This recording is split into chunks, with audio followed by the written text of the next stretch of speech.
Polsek Ilir Barat 1 berhasil menangkap pelaku spesialis pembobol rumah kontrakan di wilayah Jalan Abdul Fakih, Jumat 25 Desember 2015.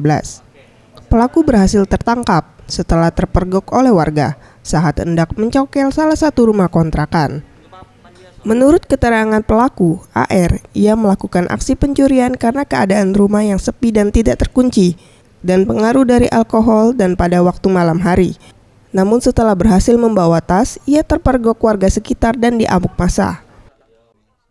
Oh, ini ngambil topi sekolah, tas sekolah ini buat apa? Tidak tahu apa orang bawa di sini tas topi sekolah. Bukan untuk ke sekolah bukan? Bukan untuk sekolah. Sudah berapa kali maling? Bukan lah.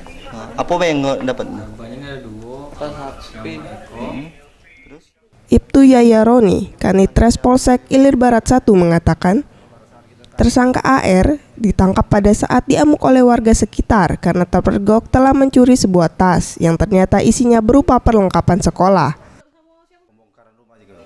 Pada saat itu kita pulang dari TKP pembongkaran rumah, kita lewat. Ternyata pada saat kita lewat di TKP TSK ini di Jalan Abdul Fakih, ada orang ramai-ramai. Jadi kita rupanya tersangka 363, jadi kita ambil, kita amankan di Polsek. Tersangka dijerat pasal 363 tentang pencurian dengan ancaman hukuman 5 tahun penjara. Farel Dewi Satria, Sriwijaya TV.